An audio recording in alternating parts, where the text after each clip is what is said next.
Hey, fifth graders, it's Mr. Keel, and I'm going to take this opportunity to review all of the organelles that we've talked about in class. So, anytime you can't remember what an organelle does, you have questions about it, you can come back to this video and check it out. Not only are we going to look at each organelle on the slideshow, but I'll take you to the video. We'll take a look at what they look like and talk about how that helps them function. So, when we first started talking about cells in class, we looked at a bunch of different types of cells in the human body. And we talked about how cells all have different shapes and structures, and there's different types of them. This might be the ideal model of a cell that we use to get to know the organelles, but cells are actually really different. This is just how we get to know all of those different structures inside the cell and how they do their job to contribute to the cell functioning. And all those little structures, again, are called organelles, little organs.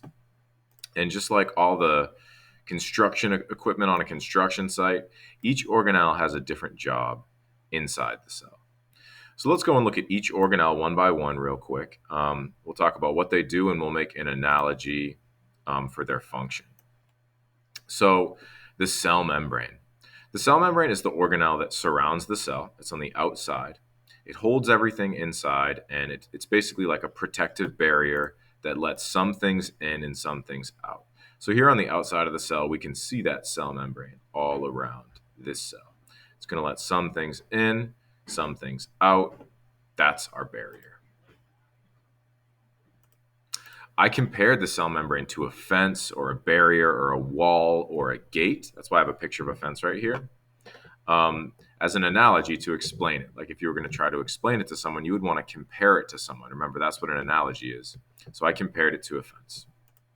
Next up is the nucleus. Nucleus is right in the center of every cell. It contains all of the cell's DNA. Every cell has one. And it's basically like the brain or the boss of a cell because it controls how the cell grows. It controls what the cell is going to look like. And it controls the functions of the cell because it has that DNA. If we go back to the video, we kind of zoom into the cell, we can see that nucleus right there in the center.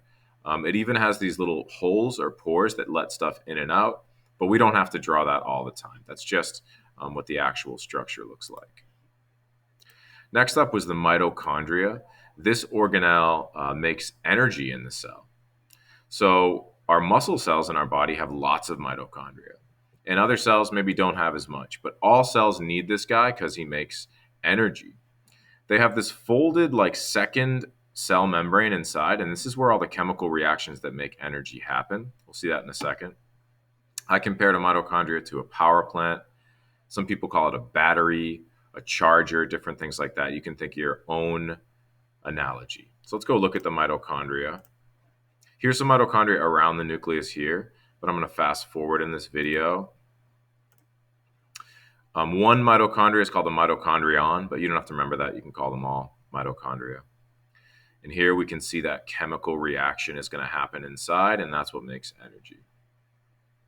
I really like in this video because they actually say what I just said. They say, some cells have some mitochondria, but say it's a muscle cell, look at that. It's going to have a lot of mitochondria because it needs a lot of energy. Next up was the ribosome. So ribosomes you can find all over the cell, tiny little guys. They almost look like, if you really zoom in, they look like two hands, but they're so small that we can't even see them with the microscopes we have in the classroom. They make proteins, which are the building blocks of the cell, and that's really what they are. They're the builders of the cell. So I compared them to like Bob the Builder, assembling Legos. If a cell was like a city, the cell membrane would be the fence around the city. The nucleus would be the government controlling everything. The mitochondria would make all the energy. It'd be like a power plant. And the ribosomes would be like the people, the builders inside that city. So in our video, if I go back to inside the nucleus, we saw ribosomes being made inside the nucleus and coming out, some of them sticking to the ER, which we'll talk about in a minute, some of them just floating around. And actually, we'll see, what is this they're floating around in? What is this organelle or this stuff they're floating around in? It's the cytoplasm. Cytoplasm is that like jelly-like stuff inside the cell. When we first zoomed into the cell, you can really see it. It's like, looks like we're looking through slime or we're looking through jelly. Yeah, look at all that stuff. You can even see the ribosomes sitting in it here. So those are ribosomes, and I just started talking about our next organelle, the cytoplasm. So it is that stuff inside the cell. It's that fluid inside the cell. I said it's like jelly. It's jelly-like liquid, and it doesn't really have a job. Its only job is to be there inside the cell. Its job is to be the liquid inside the cell. So for function, you could just say it's the fluid, it's the liquid, it's the jelly-like stuff inside the cell. And that's what I compared it to. You compare it to slime, something like that.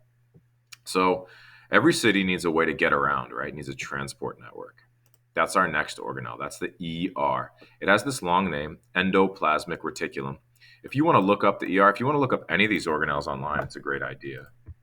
You can just type in the name and look at different images, because we're looking at models and stuff like that. But if you want to see other people's models, look at all these models of the ER. We can actually add the word microscope.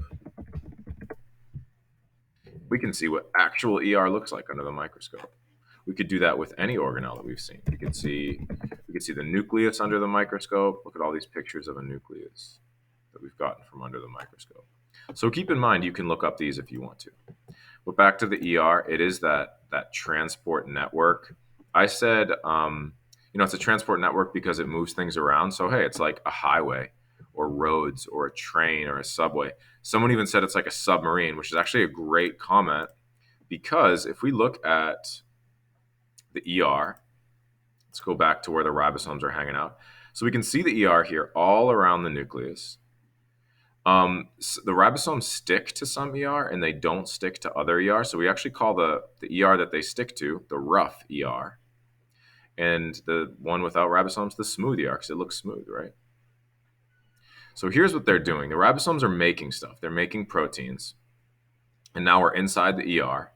And watch this. The ER is going to package these little proteins, and it's going to send them out into the cell. And that's how it sends stuff around. So I think a submarine is a really good analogy. Look at that. There they go. Those little bundles are called vesicles that they come out in.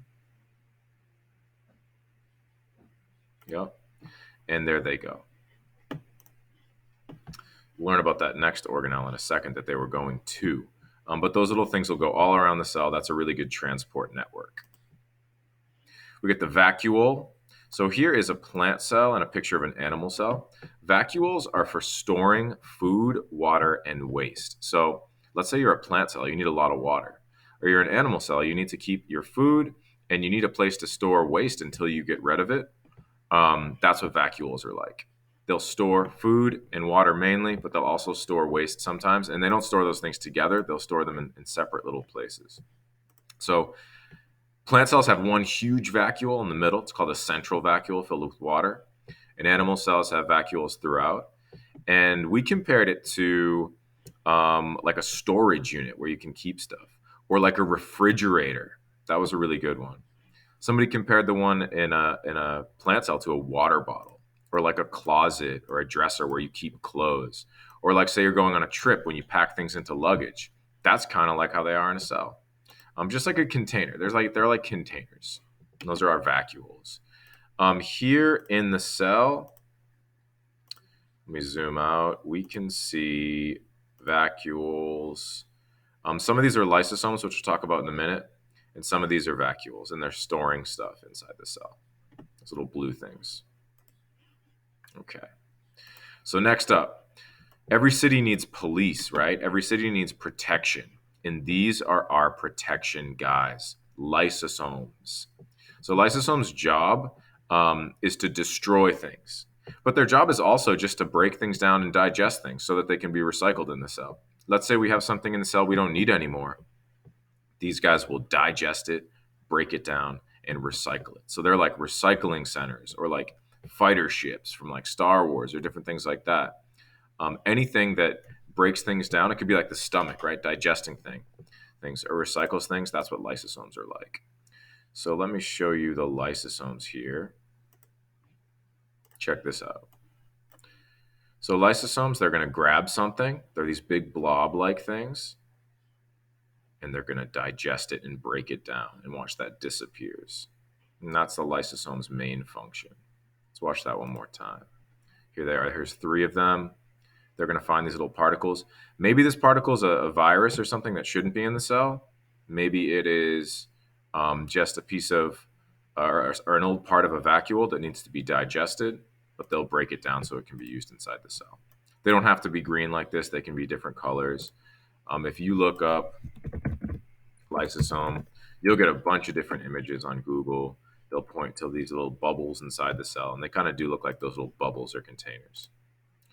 Okay, Golgi. So crazy name. You can also say Golgi, and it's because it was named after a scientist, and that was his name. Golgi looks like this. It has these layers. We'll look at it in a second on the video. And inside the cell, it's responsible for sending things places. So it ships things out of the cell. We said it's like the Korea Post or like these big container ships. All of those things, let's say this was a cell, it'd be sending those out. We said it's also like the FedEx plane that ships things across the world, or the UPS truck that sends things, or the packages that are going through a shipping area. We said all that stuff here. So let's go look at that. Over where our ER was packaging stuff, let's go back there. So here's stuff coming out of the ER. So it's being sent all around the cell, but a lot of stuff gets sent up to the Golgi. Look at that, all those layers. The Golgi is going to take those things, absorb them in. It might repackage them, switch them around. Watch this. It's going to switch this building block around, this protein around. And then it's going to send them places in other cells. It might add things on, might do that, and then it's going to ship them out of the cell. So let's go back to that nice picture of the Golgi. Yeah, there it was. The Golgi. Cool. So that's all of the organelles that are in animal cells and plant cells. But there's 2 organelles that are just in plant cells. So let's look at those real quick. Plant cells, that's right, they have 2 extra organelles. Remember, these are both eukaryotic cells, which means they have organelles and they have a nucleus. Bacteria are not eukaryotic cells, they're prokaryotic. They don't have any organelles, they don't have a nucleus. So here is the first organelle that plant cells have, and this is great. This is why when you break a piece of celery or a carrot, you hear a snap. It's because plant cells have a really strong cell wall on the outside. Look at these cells. Those are the cell walls. So a cell wall is much stronger than a cell membrane. It is harder, it's more rigid, and it's harder for things to get through. And that's why we see these like holes where things can get through. We can compare it to a wall. Great comparison. It's actually a better comparison than a cell membrane. A cell membrane isn't really like a wall because some things can get in. A cell wall is like a wall because it's a lot stronger. And this is only in plant cells. The other one is an amazing organelle, one of the most amazing. It is called the chloroplast. And this organelle is the one that plants use to make food using the sun, using rays from the sun. So this is how plants do photosynthesis. They use this little organelle and they make photosynthesis happen using rays that come from the sun. So basically, chloroplasts are like a solar panel. They're like anything that can absorb energy. I think this is a great analogy, a solar panel. And they make that food for the sun. So those are the 2 organelles that are only in plant cells. So remember those 2. We can see the chloroplast here. We can see the cell wall on the outside. And we'll get more familiar with these when we go. If you guys are curious how to build any of these organelles on Tinkercad, remember, I'm going to show you under Tinkercad videos in the Google Classroom. See, I already have 3 posted here. I'm going to post one for all the organelles as we go, everything in here. You can watch this video if you can't remember something, and you can just open up these slides and look through. All these slides have really good information on them. You can look through yourself. So enjoy that, you guys. Those are all the organelles of the cell. Let me know if you have questions. Rewatch this video, skip around, fast forward, go back. See you later.